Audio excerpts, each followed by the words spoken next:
William Starling carried the packet back into the dining room where his wife and son were seated. In those days, most families did their most ambitious cooking for the midday Sunday dinner, but the Starlings were theatrical. And you cannot give a good Sunday matinee on a full stomach. Therefore, Sunday breakfast was Mary's showcase meal of the week, a matter of sweet rolls and fresh juice, sausages, bacon, and thick, cheesy omelets. They ate these breakfasts at a table set with linen napkins, silver cutlery, and the good china.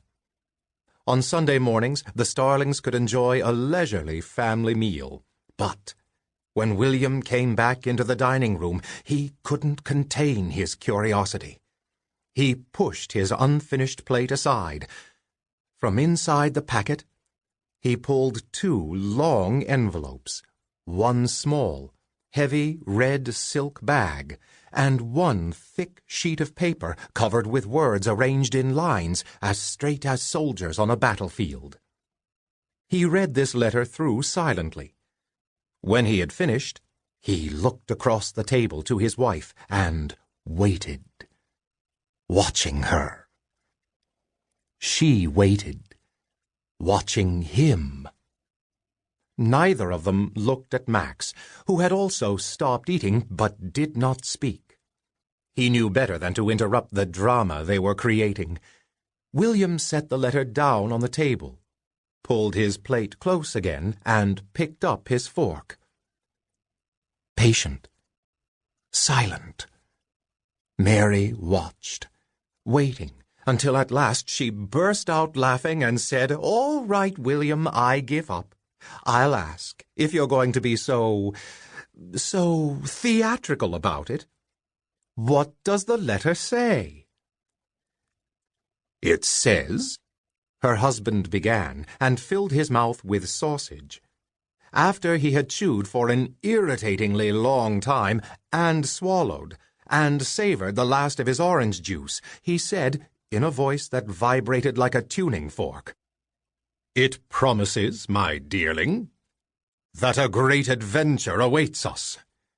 "That's unfortunate," remarked Mary, with no more interest than if he had just told her she had toast crumbs on her chin. She rose from the table. William was not the only dramatist in the family. "Seeing that we have a full schedule of performances from now until—" She half-turned in the doorway and paused, as if to think.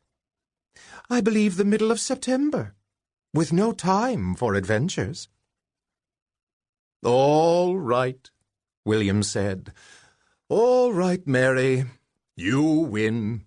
Come back, sit down, and lend me your ears."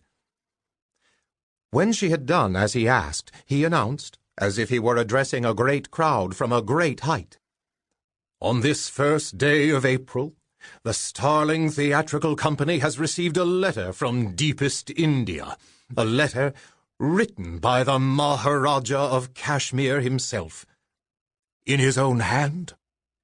The most excellent and skillful William Starling, I'm quoting now, and his most beautiful and talented wife, these are his exact words," William Starling said, facing the letter outward and waving it gently, as if his wife and son could read moving script. He used his own voice to tell her, "We've been invited to spend several months or more in his Raj.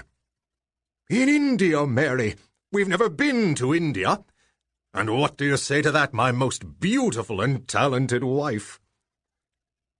She answered slowly, "I say it's very odd. Very odd indeed. What use can he have for us?" "He wants us to create a theatre company for him, like in Elizabethan England, a troupe of actors to entertain his court and to travel among his villages, performing. He wants us to find people of talent and teach them how to act, and introduce them to plays and show them how to produce a play. He says no other Maharaja has his own theatrical company, and he'll be the first. He'll lead the way. Think of it, Mary."